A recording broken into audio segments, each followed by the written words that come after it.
오늘 저희가 낚아신 하나님의 말씀은 요한복음 15장 1절로 12절 말씀입니다.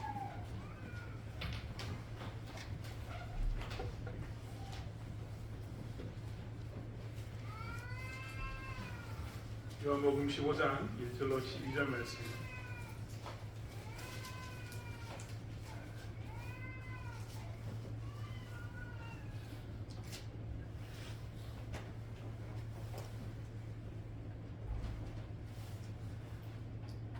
요한복음 15장 1절로 12절 말씀을 찾았으면 제 간절히 읽고 여러분 간절히 읽고 교독하도록 하겠습니다. 마지막 말씀은 함께 읽도록 하겠습니다. 나는 참 포도나무요 내 아버지는 농부라.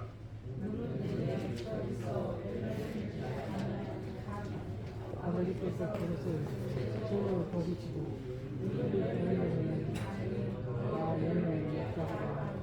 그것을 깨끗하게 하시니. 잠시만요. 우리 중고등부 친구들 성경 찾았죠 지금? 네, 중고등부 친구들이 딱 뚜렷하게 딱딱딱 끊어서 읽어줘야지만 전체적인 목소리가 잡힙니다. 늘 말씀드리지만 해주시고요. 중3 친구들인데 중3 친구들 이제 고등학교 1학년 됐네요. 졸업했으니까 고등학교 1학년 이쪽에 앉으세요 빨리. 항상 이 자리로 빨리 오세요. 지금 오세요 지금. 다음부터 오면은 이 친구들 여기 앉으세요. 왜 제가 이 중3 이 친구를 항상 세우냐면요, 얘들이 저희 교회 그 다음에 좀만 기다리고 좀 찬양도 하고 교회에서 여러 가지 일을 감당을 했습니다. 불공평하다 생각하는데. 자, 성경이는 두 번째 줄 앉으시고 성경이가 좀 떨어져 앉고 다시 한번 읽을 텐데요. 처음부터 1절부터 다시 읽겠습니다. 중고등부 친구들 꼭 큰 소리를 읽어주셔야 돼요. 제가 먼저 읽고 여러분 한 절씩 읽고 교독한다는 겁니다. 나는 참 포도나무요 내 아버지는 농부라. 물은 내게 붙어 있어 열매를 맺지 아니하는 아들은 아버지께서 그것을 제거해 버리시고 물은 열매를 맺는 아들은 더 열매를 맺게 하여 그것을 깨끗하게 하시느니라. 너희는 내가 일러준 말로 이미 깨끗하여졌으니 내 안에 거하라. 나도 너희 안에 거하리라. 가지가 포도나무에 붙어 있지 아니하면 스스로 열매를 맺을 수 없음 같이 너희도 내 안에 있지 아니하면 그러하리라. 나는 포도나무요 너희는 가지라. 그가 내 안에 내가 그 안에 거하면 사람이 열매를 많이 맺나니 나를 떠나서는 너희가 아무것도 할 수 없음이라. 사람이 내 안에 거하지 아니하면 가지처럼 밖에 버려져 마느니라. 사람들이 그것을 모아다가 불에 던져 사르느니라. 너희가 내 안에 거하고 내 말이 너희 안에 거하면 무엇이든지 원하는 대로 구하라. 그리하면 이루리라. 너희가 열매를 많이 맺으면 내 아버지께서 영광을 받으실 것이요 너희는 내 제자가 되리라.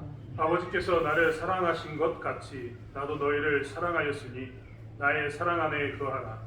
내가 아버지의 계명을 지켜 그의 사랑 안에 거하는 것 같이 너희도 내 계명을 지키면 내 사랑 안에 거하리라. 내가 이것을 너희에게 이름은 내 기쁨이 너희 안에 있어 너희 기쁨을 충만하게 하려 함이라. 내 계명은 곧 내가 너희를 사랑한 것 같이 너희도 서로 사랑하라 하는 이것이니라. 아멘.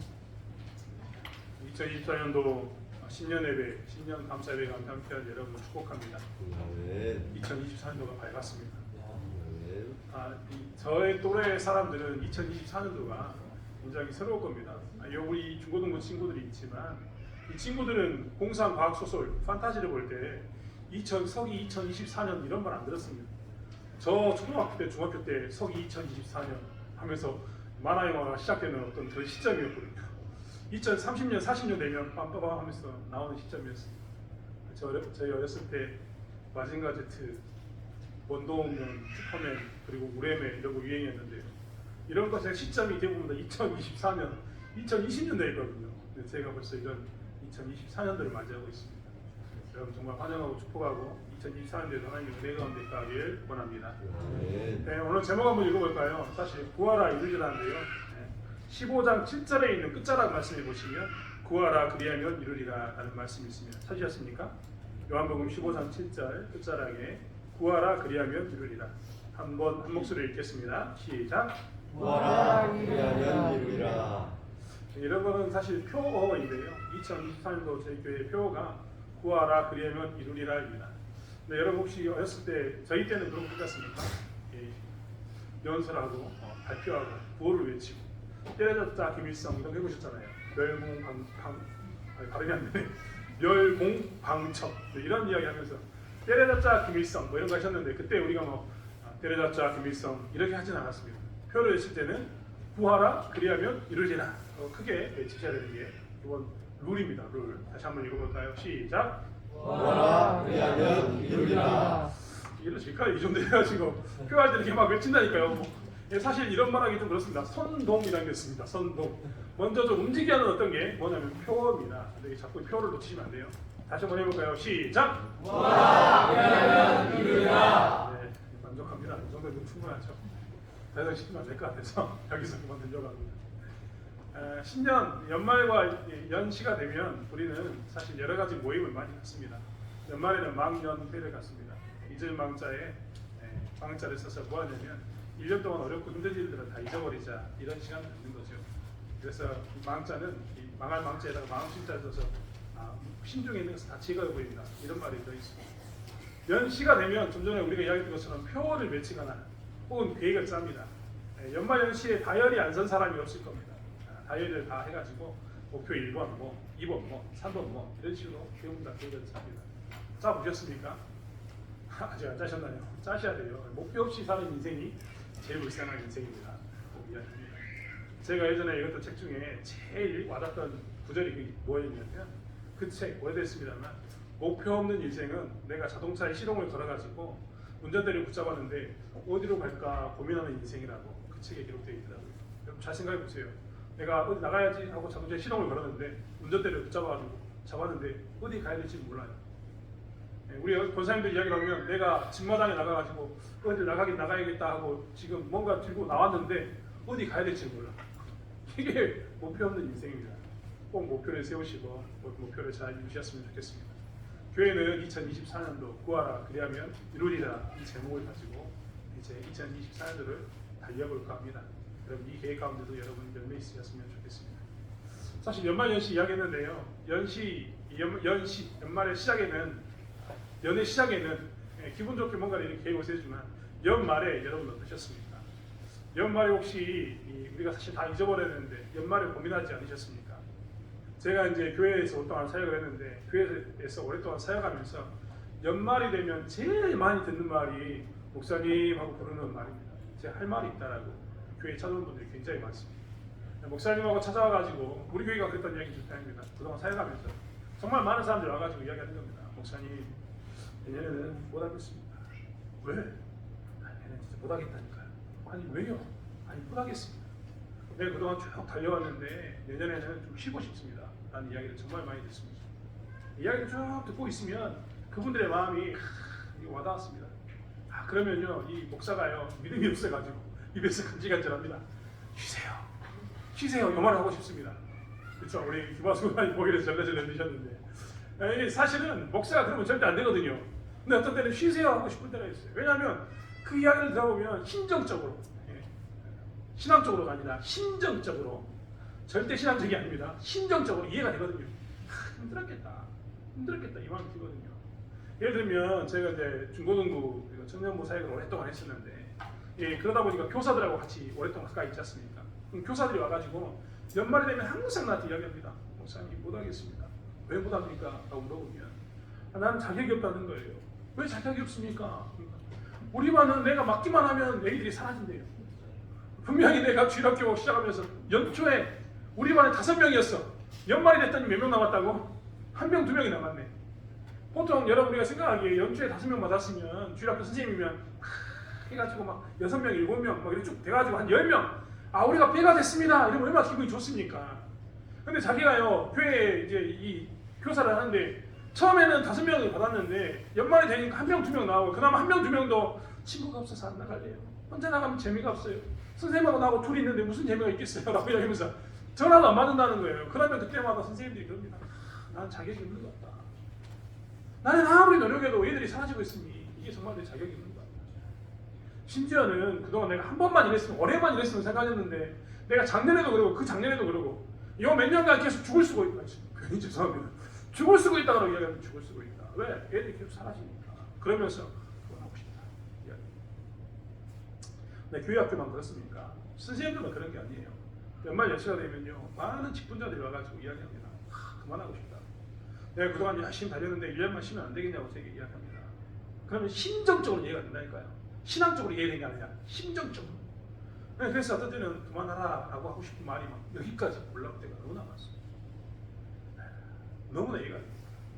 정말 그럴 것 같습니다.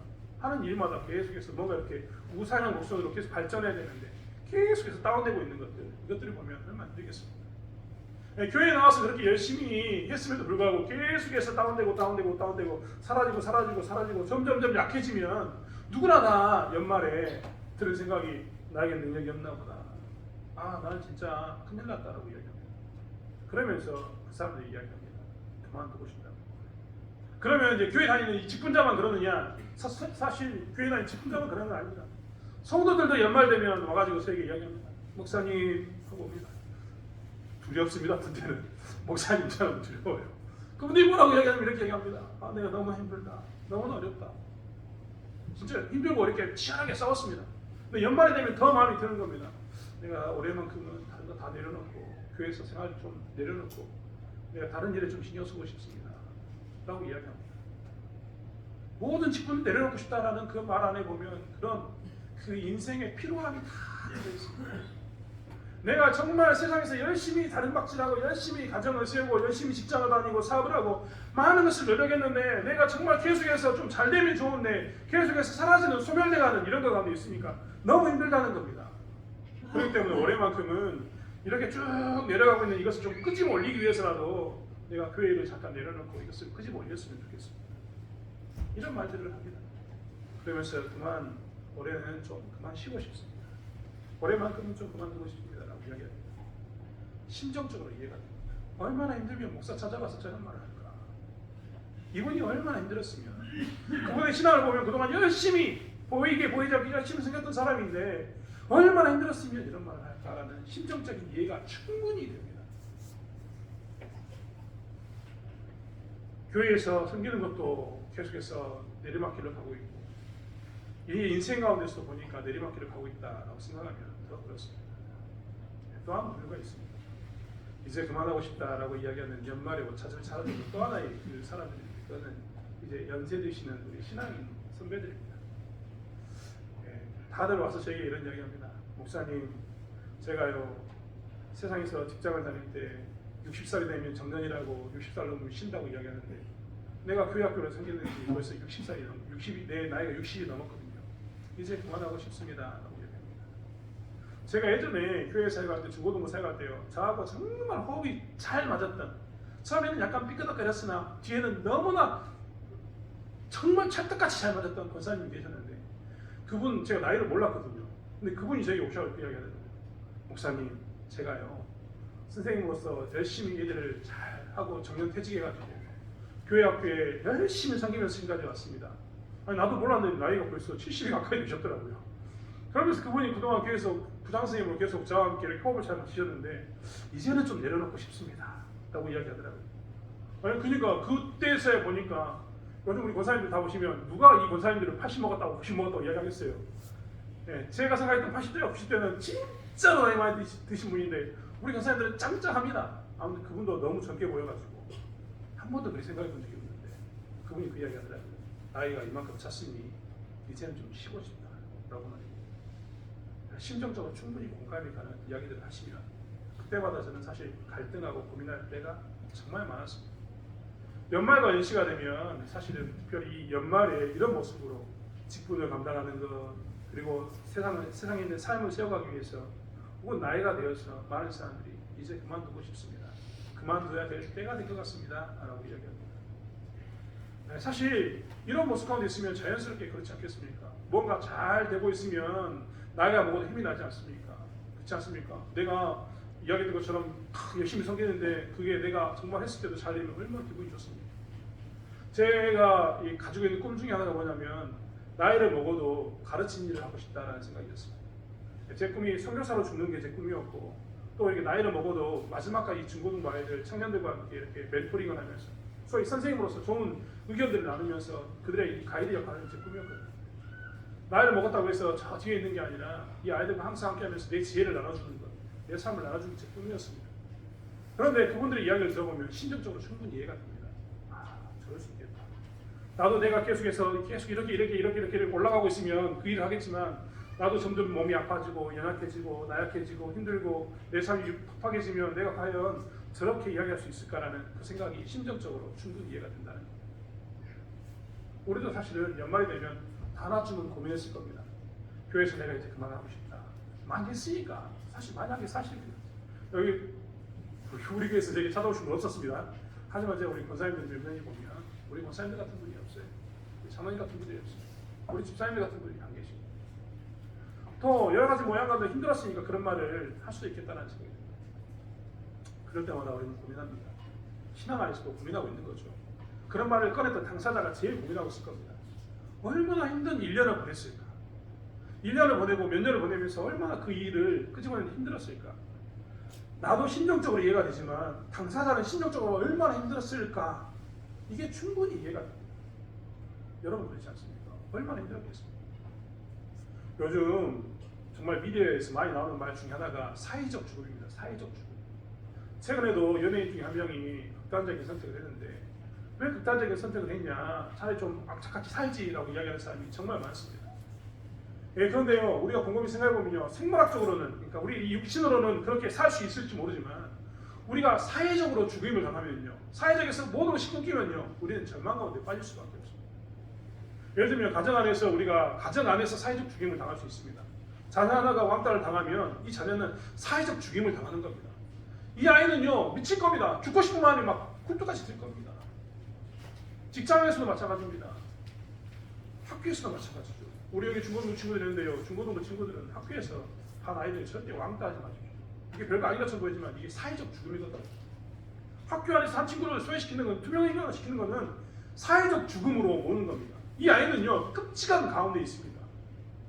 같은 공간에 있는데 자기를 사람 취급하지 않는 투명인간 취급하는 이것은요, 그 공간 안에서 사회적으로 죽이는 겁니다. 여러분 세상 가운데도 마찬가지입니다. 극단적인 선택부터 연예인이 왜 죽었겠습니까? 사회적으로 죽였기 때문에 그렇습니다. 그의 삶 가운데는요, 우리가 보기에는 버티지라고 이야기하겠지만 그의 삶 가운데는 그의 관계가 다 단절되고 모든 것이 끊어짐으로 해서 세상 사람들을 조롱하고 손가락질하면서 지탄만 할 뿐 그 사람을 사람 취급하지 않습니다. 그러니까 그가 어떻게 하냐면 사회적 죽음 가운데서 견딜 수 없어서 뭘 하냐면 극단적인 선택으로 생물학적인 죽음, 자기의 생명을 끊어버리는 겁니다. 내가 이미 사회적으로 죽었는데 이렇게 사는 게 무슨 의미가 있는가라고 끊어버린다는 거예요. 왜? 힘드니까, 어려우니까. 이렇게 사회적 죽음 가운데 있으면 다 힘듭니다. 아까도 심정적으로 제가 이해한다고 얘기했지만 그런 어려운 가운데 있었던 사람들이 대부분 다 뭘 경험하냐면 이렇게 공동체 안에서 사회적 죽음을 경험하고 있는 겁니다. 그러니까 사회적 죽음을 경험하고 있으니까 그만두고 싶다. 이 말은 뭐냐면 나 살고 싶다 이 말인 겁니다. 내가 힘드니까 내가 좀 그만두고 거기에 집중하겠다. 이게 뭐냐면 내가 지금 사회적 죽음 가운데 몰리고 있으니까 나 살고 싶어서 잠깐 교회를 그만두고 일하면 안 되겠습니까? 라는 말이 들어있는 겁니다. 나이가 들어서도 마찬가지입니다. 예전 같았으면 내가 열심히 해서 할 수 있겠는데 사회적으로 어떤 책임과 직무를 감당하지 못하니까 내가 좀 나이 들어서 그만두고 싶다 이런 말이 나오는 겁니다. 사실 그럴 때 우리는 정말 고민되지 않을 수가 없습니다. 너무나 끔찍하니까. 내 현실이 너무 힘드니까. 초대교회에 문제가 생겼습니다. 어떤 문제가 생겼냐면 예수님이 안 오십니다. 예수님이 승천하시면서 뭐라고 얘기했냐면 내가 너희들 눈에 보이는 대로 곧 오겠다라고 해요. 그래서 초대교회의 많은 성도들이 예수님이 승천하실 때 마라나타를 외치고 살았습니다. 주 예수여 속히 오시옵소서. 이걸 외치고 살았단 말이에요. 예수님이 오신다고 하니까 그 기대감 가운데 그들은 살고 있었습니다. 그런데 예수님이 안 오신 겁니다. 이제 곧 오실 것처럼 느껴졌는데 그동안 예수님의 사역을 보면 생각해 보십시오. 예수님이 지난 33년 그러니까 예수님이 이 땅에서 육체를 입고 살았던 그 인격적인 삶이 이 땅에 있었고 마지막 3년 동안 공생을 하는 동안 제자들과 열심히 살았지 않습니까? 십자가에 못 박혀 죽으셨던 예수님이 부활하신다는 약속처럼 부활해가지고 예수님의 제자들 눈앞에 나타나가지고 40일 동안 함께하지 않았습니까? 그런 주님이 계셨기 때문에 승천하실 때 이제 내가 너희들의 눈에 보이는 것처럼 다시 올 거다라는 그 말에 대해서 제자들은 기다리고 있었습니다. 오시겠지? 안 오시는 겁니다. 그런데 공교롭게도 그때 상황이 어떻게 되냐면 로마라는 이 유대 땅을 지배하고 있는 나라가 기독교를 박해하기 시작합니다. 예수 믿는 사람을 죽입니다. 여러분, 우리는 사도행전을 너무나 잘 알고 있는데 사도행전에 보면요, 그 초대교회 사도들이 복음을 전할 때 유대 공회의, 그러니까 유대라는 민족의 최고의 집단이 뭐라고 이야기하냐면 그들을 불러다가 이렇게 이야기합니다. 너희들이 주 예수 그리스도의 복음을, 예수에 대해서 침묵하면 살려주고 떠들면 어떻게 하겠다? 이야기하면 어떻게 하겠다? 죽이겠다 라고 이야기합니다. 근데 그게 말로만 하는 그런 게 아니라 실제로 나타났습니다. 누가 죽었습니까? 스데반이 죽었습니다. 스데반이 왜 죽었습니까? 예수 증거했다는 것 때문에 죽었습니다. 그 당시에 가장 끔찍했던 돌로 맞아 죽는 죽음을 맞이했습니다.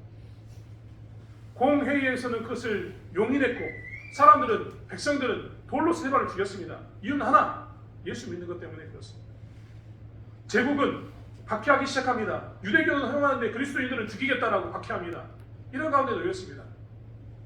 이제 그들의 입장에서는 어떤 모습이 들어있냐면 점점점 힘들고 어려운 시기를 맞이합니다. 이러다 보니까 이 교회에 있었던 사람들이 반응이 나타나는데 어떻게 되냐면 한 부류는 도망갑니다. 어디로 도망갔을까요? 다메섹으로, 안디옥으로 도망갔습니다. 우리가 잘 알고 있는 다메섹과 안디옥의 교회가 세워진 이유는 뭐냐면 이 사람들이 유대 땅에 너무나 박해를 심하게 하니까 이 교회가 견딜 수 없으니까 신앙의 자유를 위해서 라고 외치면서 가까이 있는 아람의 수도였던 다메섹으로 도망가고 좀 더 멀리 있었던 티그리스도와 유프라테스 강의 상류 지역에 있는 이제 다른 문화권으로 넘어간 그 지역에 있는 안디옥으로 도망가 버린 겁니다. 그리고 그 땅에서 교회를 세우고 살았습니다. 또 한 부류는 박해가 심하니까 도망간 사람은 그나마 다행인데, 신앙을 위해서, 신앙의 자유를 위해서 도망갔으니까 다행인데, 한 부류는 이제 어떻게 이야기하냐면 이렇게까지 사회가 우리를 죽음으로 내본다면 내가 굳이 이렇게 어렵게 살 필요가 있냐, 나 잠깐 교회를 좀 내려놓고 돌아가겠다 라고 이야기합니다. 그래서 일부분은 다시 유대교로 돌아갑니다. 국가가 허용해주는 유대교로 가면 여전히 하나님이라는 이름을 부르고 살 수 있고 말씀을 보고 살 수 있으니까 나 유대교로 가란다라고 이야기하면서 이 기독교를 떠나서 유대교로 가버립니다. 또 일부분은요 이렇게 이야기합니다. 내가 교회는 못 찾겠다. 하지만 하나님은 믿겠다.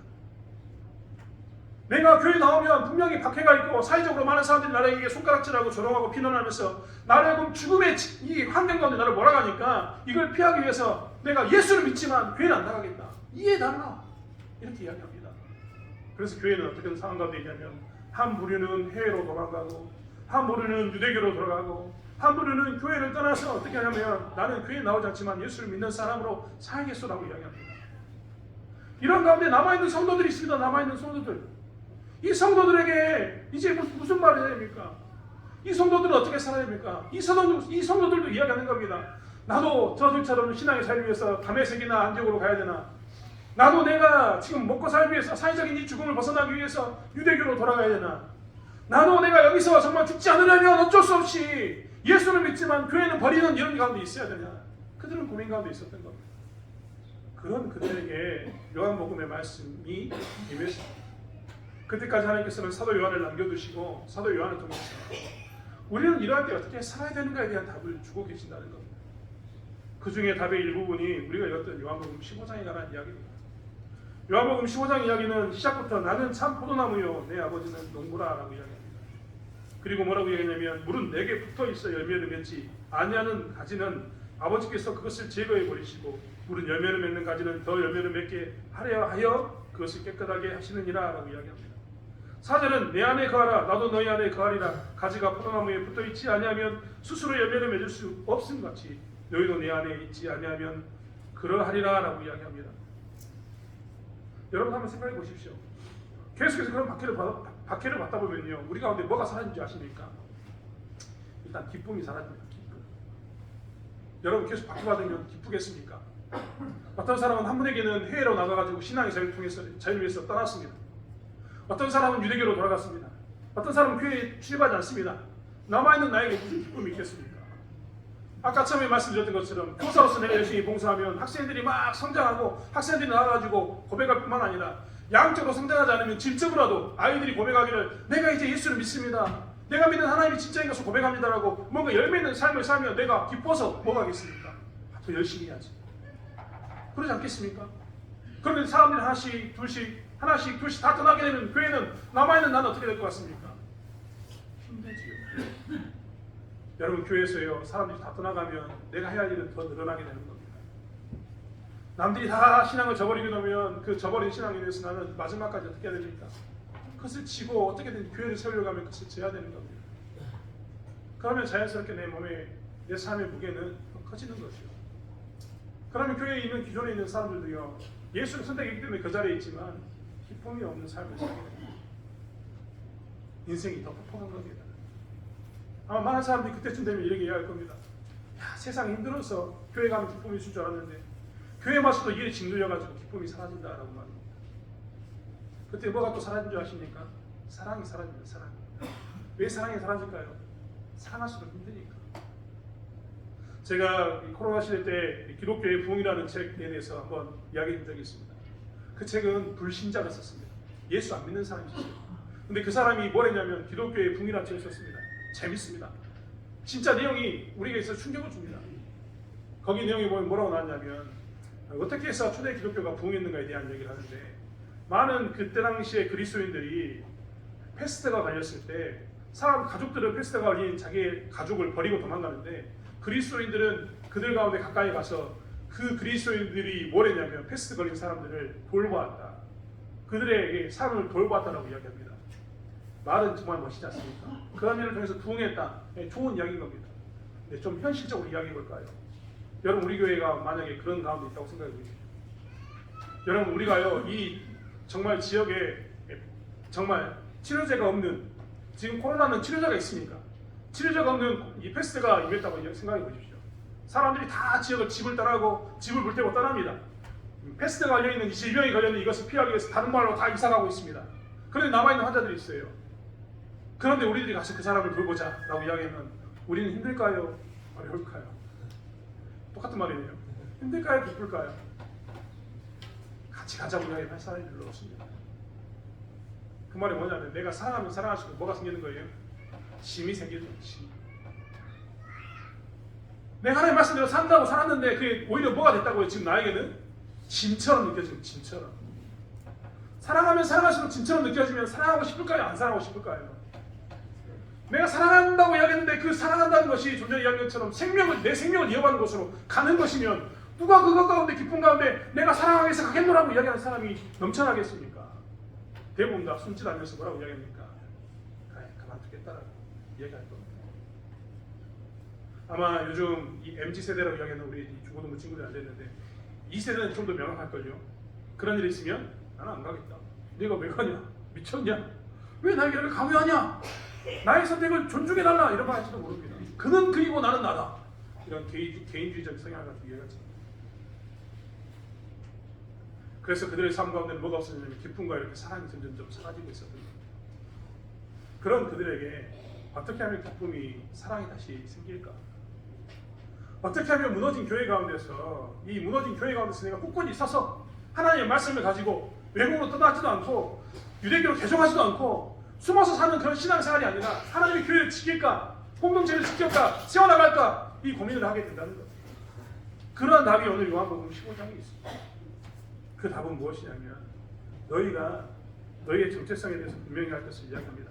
그리고 그 정체성의 가장 중요한 게 뭐냐면 예수님이 포도나무고 우리는 가지라는 겁니다. 예수님이 포도나무고 우리가 가지라, 이 말 가운데 예수님이 계속해서 강조하는 것은 무엇이냐면 내 안에 거하라. 너희 가운데 기쁨이 사라지고 사랑이 사라지고 너희들이 감당하는 일 가운데 너무나 힘들어서 이제 그만두고 싶고 내가 사회적인 죽음을 피하기 위해서, 죽지 않기 위해서 그 길을 가고 싶은 너희들, 그 길을 가야지만 죽지 않고 생명이 있을 거라고 생각하는 너희들, 내가 이것을 다 내려놓고 포기하고 다 이것을 제거해 버려야지만 나에게 기쁨이 찾아오고 나에게 사랑이 찾아올 거라고 생각하는 너희들에게 하는 이야기가 뭐냐면, 그게 아니라 뭐라고요? 너희가 내 안에 거하고 너희가 포도나무인 예수 그리스도 안에 접붙여 있었을 때 뭐가 생길 거냐면 열매가 생길 거라고 이야기합니다. 이 열매는 말씀드린 것처럼 다시 기쁨이, 다시 사랑이, 다시 생명이 너희 가운데 있는 것을 이야기하고 있습니다. 우리는 많은 사람들이 연말과 연시가 되면 이런 식으로 해서 좀 전에 이야기한 것처럼 일을 그만두려고 하는데 여러분 솔직한 이야기를 이야기하면 일을 그만두면요 기쁨이 생깁니까? 네, 정말 묻고 싶습니다. 여러분 내가 너무 힘들어서 잠깐 일을 내려놓으면 기쁨이 생기던가요? 내가 잠깐 내려놓으면 사랑이 생기던가요? 연말에 대해서 내가 아무것도 하지 않겠노라고 좀 쉬고 싶다고 이야기하면 평안이 생기던가요? 여러분 우리는 정말 많은 부분에서 착각하고 삽니다. 마치 내가 그 일을 하지 않으면 그 일을 내려놓으면 그것을 내가 잠시 제거하면 피하면 나에게 기쁨과 사랑과 평안이 찾아올 거라고 생각한다는 겁니다. 초대교회가 이것에 대해서 기쁨과 사랑과 평안에 대해서 목말라 있을 때 예수님은 복음서를 통해서 그들에게 뭘 이야기했냐면 너희들이 다시 기쁨과 사랑 그리고 평안을 회복해서 예전처럼 뭔가 할 수 있는 능력을 얻고자 한다면 너희들은 어디 있어야 되느냐? 예수 그리스도 안에 있어야 한다라고 이야기합니다. 그리고 그것에 대한 답이 뭡니까? 구하라 그리하면 이루리라. 어디서 구하라고요? 예수 안에서 구하라는 겁니다. 너희들이 진짜 평안을 누리고 싶고 너희들이 시험을 얻고 싶고 기쁨과 사랑 가운데 다시 회복되고 싶다면 어디 가라고요? 주 예수 안에 들어가서 예수 안에 접붙임 받아서 너희들이 그 접붙임 가운데서 뭐라고요? 구하고 구하라는 겁니다. 그러면 어떻게 되느냐? 너희들에게 열매가 나타날 것이다. 그 열매는 사랑이고 그 열매는 기쁨이고 그 열매는 평안일 거라고 하나님께서는 약속의 말씀을 통해서 우리에게 주시고 계시는 겁니다. 여러분 2024년도 우리는 그렇기 때문에 구하라 그리하면 이루리라라는 말씀을 통해서 우리의 삶 가운데 다시 한번 계속해서 내려가는 이 어려움의 곡선이 방향이 전환되어서 기쁨과 사랑과 평안이 있는 그런 삶으로 바뀌기를 원합니다. 여러분 제가 교회에 대해서 계속해서 소멸하는 교회라고 이야기합니다. 조롱하는 게 절대 아닙니다. 우리가 교회가 사라지고 있다. 이것에 포커스가 있는 게 절대 아닙니다. 여러분 제가 소멸하는 교회를 이야기할 때마다 제가 계속 강조하는 것은 우리는 지금 어떤 과정이 있냐면 전문가가 되는 과정에 있습니다. 전문가가 되는 과정. 여러분 우리 그 봉고차에 보면 가끔 프론티어라는 말이 있거든요. 프론티어가 어떤 뜻이냐면 제일 먼저 나가는 선구자 이런 말이 됩니다. 그 말이 맞는 것 같아요. 프론티어. 이 전문가가 되는 과정이 뭐냐면 소멸하는 교회라는 말 안에는 우리는 전문가가 되는 과정이 있다는 말이 들어있다는 겁니다. 제가 93년도에 대학교를 갔을 때요. 93년도 대학교 갔을 때 제일 인기 없는 과 중에 하나가 어디였냐면 사회복지과였습니다. 또 하나 공대에서 제일 인기 없는 과는 어디였냐면 환경공학과.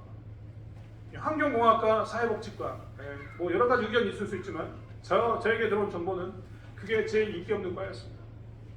사회복지과는 심지어는 지금 1급 자격증을 따려면 시험 봐야 되는데 합격률도 굉장히 낮습니다. 인원이 적게 합격해요. 근데 그때 당시에는 사회복지과만 들어가면 졸업만 하면 1급 자격증은 그냥 줬습니다. 엄청난 특혜인 거죠.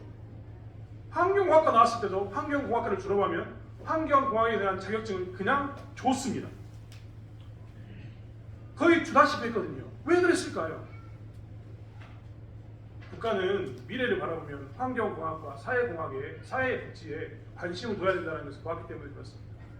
하지만 아무도 그 길을 가지 않았습니다. 그 길은 오히려 비인기과였습니다. 가기를 주저했습니다. 그러니까 뭘 줬냐면 자격증 그냥 준 겁니다. 뭐라고? 그런데 그것을 보지 못했던 사람은 어떻게 합니까? 그 과를 조롱했습니다. 그게 왜 가냐? 그런데요 정말 재밌는 것은 그때 그 사회복지과를 갔던 사람들이에요. 지금 대부분은 각 센터에 장이 되어 있습니다. 센터의 장이라는 게 별로 심각이 안 되겠지만 정말 우리나라 사회복지과에서 다 교수가 되거나 혹은 큰 단체 장이 되어서 원장 혹은 사무장 여러 가지 일들을 하고 있다는 겁니다. 환경공학과 나왔던 친구들도 그렇습니다. 다들 대부분 다 공무원이 됐거나 환경공학자의 사업을 개척해서 정말 튼튼한 그런 모습 가운데 서 있습니다. 우리가 보기에는 별로 인기 없는 과였지만 그들은 처음 시작함으로써 그것을 뭘 했냐? 처음 시작하는 그 자리에서 그들이 많은 혜택을 받았지만 그러면서 뭐가 됐냐면 처음 시작한 사람으로서 전문가가 된 겁니다. 그러니까 그 뒤에 오는 모든 사람들은 이제 어렵게 이 길을 와야 되지만 이들이 전문가가 됐기 때문에 먼저 되어서 뒤에 있는 모든 것들을 관할하는 리더가 된 겁니다. 센터장이 된 겁니다. 사실 제가 우리 교회를 이야기하면서 소멸하는 교회라고 이야기하면서 우리는 전문가가 된다 이 말을 하는데요. 늘 말씀드리는 것처럼 한국 교회가 10년, 20년 뒤에 있을 것에 대한 우리는 전문가가 되어 있는 과정이 있습니다. 남들은 우리에게 소멸하는 교회, 시골 교회라고 이야기할 때 우리는 정말 깨어 있어야 됩니다. 어떤 부분에 깨어 있어야 되느냐? 우리는 한국 교회가 경험할 모든 것들을 지금 먼저 경험하고 있습니다. 그리고 그 모든 것들에 대한 답을 우리가 찾아가고 있는 겁니다. 선구자가 중요한 이유는, 가장 앞선 자가 중요한 이유는 이 전문가적인 이것들에 대한 답을 찾아가지고 이것들에 대한 연구를 열심히 해가지고 그 다음에게 뭘 주는 겁니까? 해결책을 주는 것이 선구자의 역할이죠. 사실 그렇기 때문에 우리는 무엇을 해야 되느냐? 한국 교회가 이렇게 나이 드신 분과 이렇게 교회가 소멸해가 가는 과정 중에 있는 이것에 대해서 우리는 답을 찾아야 합니다. 그 답은 어떻게 찾을까요? 예수 안에 있음으로 찾을 수 있습니다. 우리는 교회가 자연적으로 이렇게 기울어져 가는 그런 복선 가운데 있는데 이것을 이겨내고 다시 한번 올라가려면 어디로 가야 된다고요? 예수 안에 있어야지 우리는 열매를 맺을 수 있는 겁니다. 사실 그렇기 때문에 우리는 이 시점에서 무엇을 해야 되느냐? 내 개인적인 인생이 점점점 내려갈 때, 기쁨과 사랑과 평안이 없어질 때, 기쁨과 사랑과 평안을 회복하기 위해서 예수 안에 붙들려서 구하고 간구해야 되는 것처럼 한국 교회가 점점점 무너져가고 있는 모습 가운데 있는 이것을 본다면 우리는 어떻게 해야 됩니까? 예수 안에 붙들고 예수 안에 이름 붙들고 구하고 간구함으로 어떻게 해야 되는 겁니까? 예수 안에서 이 답을 찾고 그 답을 제시하고 이 답을 가지고 전문가적인 시견을 가지고 한국 교회는 이렇게 사는 것이 답이다라는 어떤 표대로 보여주는 역할을 감당해야 되는 것입니다. 그렇기 때문에 우리는 무엇을 해야 되느냐? 구하고 간구하는 일 가운데 힘쓰는 삶을 살아야 되는 것입니다. 예수 안에 있는 삶을 살아야 되는 겁니다. 사랑하는 성도 여러분, 저는요, 그래서 2024년도에 우리가 개인적으로는 기쁨과 사랑과 평안이 회복되는 해, 교회적으로는 한국 교회의 문제점에 대해서 답안을 제시하면서 이 길이 하나님의 뜻이다라고 그 열매를 볼 수 있는 해, 그런 해가 되길 원합니다. 우리 교회에 그런 역사가 나타나길 원합니다. 그러기 위해서 우리는 예수 안에서 구하려고 합니다. 예수 안에서 구하는 게 어떤 겁니까? 여러분, 예수 안에서 구한다 이 말을 여러분 굉장히 추상적으로 생각하시면 안 됩니다. 예수 안에 붙들려 있다는 게 뭡니까? 우리가 있는 힘껏 예배를 드리는 것, 있는 힘껏 말씀을 보는 것, 있는 힘껏 기도하는 자리에 서는 것, 그게 뭡니까? 예수 안에 있는 겁니다. 내 상황은 있는 힘껏 하나님께 예배 드리려고 할 때 방해가 됩니다. 왜 방해가 됩니까?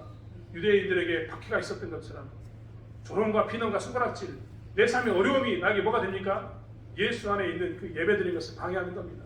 그러면 난 어떻게 될까요? 이것을 이겨내고 할 수만 있다면 어떻게 한다고요? 더욱더 예수 안에 있어야 되는 겁니다.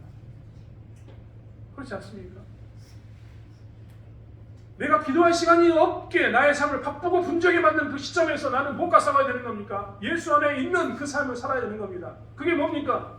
바쁘고 분주해도 시간을 쪼개고 또 쪼개서 내가 기도 시간만은 놓지 않겠노라고 고백하고 살면서 끝까지 기도하고 사는 삶, 이게 뭡니까? 예수 안에서 구하는 그런 삶인 겁니다. 사랑하는 성도 여러분, 그렇기 때문에 2024년도를 살아가면서 연초에 연말에 우리가 힘들고 어려웠던 것들을 고백했던 그게 심정적으로는 다 이해가 되지만 그것을 이겨내려면, 신앙적으로 이겨내려면 예배에 집중하고 기도에 집중하고 말씀에 집중하고 이야기했던 것처럼 구하라 그리하면 이루리라 이 말씀을 붙들고 예수 안에 있기를 구하고 그래서 이루는 삶을 살아야 한다는 것을 기억하는 저와 여러분이 되기를 바랍니다. 2024년도가 지나고 난 후에요, 우리가 예수 안에서 구했더니 하나님께서 우리에게 이런 답을 주셨다. 교회적으로 이런 답을 찾기를 원합니다. 내가 예수 안에 구했더니 내 개인적으로 하나님께서 이런 문제를 해결하셨다. 이런 답을 찾는 저와 여러분이 되기를 원합니다. 아멘. 2020년 연말에 우리가 했던 이 제목처럼 구하라 그리하면 이루리라라는 이 말씀이 나에게 이루어져서 내 삶 가운데 기쁨이, 내 삶 가운데 사랑이, 내 삶 가운데 평안이 있는 그런 삶을 살아가는 저와 여러분이 되기를 원합니다. 아멘. 여러분 자녀들 위해서도 기도하십시오. 건면하십시오. 2024년도는 너무나 힘든 한 해가 될 거라고 많은 경제학자들이 이야기합니다. 그렇기 때문에 자녀들에게도 할 수만 있다면 선포하십시오. 예수 안에서 구하라. 그러면 이 삶 가운데 평안과 기쁨과 사랑이 임할 것이라는 것을 선포하십시오. 그러면 그 자녀들이 예수 안에 구했을 때 그들 또한 우리가 누리는 평안과 기쁨과 사랑을 경험하게 될 줄 믿습니다. 아멘. 답을 찾고 은혜 가운데서 열매 있는 삶을 살 줄 믿습니다. 그러한 삶을 살아가는 저와 여러분이 되길 원합니다. 아멘. 기도하겠습니다. 하나님, 구하라 그리하면 이루리라 라는 말씀을 붙들고 씨름하길 원합니다. 하나님, 우리가 구하는데 세상 사람들에게 구하는 겁니까? 우상에게 구하는 겁니까? 말 못하는 우상에게 구하는 것이 아니라 예수 안에서 예수 이름 가운데 구하는 것임을 보게 됩니다. 하나님, 우리가 구하라 그리하면 이루리라 이 말씀을 가지고 2023년을 삶으로 인해서 힘들고 어렵지만 예수 안에서 내 삶의 문제를 해결하고 예수 안에서 기도하고 간구함으로 내 삶이 평안 가운데 기쁨 가운데 사랑 가운데 살아가는 저의 삶이 될 수 있도록 붙잡아 주실 줄 믿습니다. 하나님, 2024년도 교회도 또한 교회의 문제를 놓고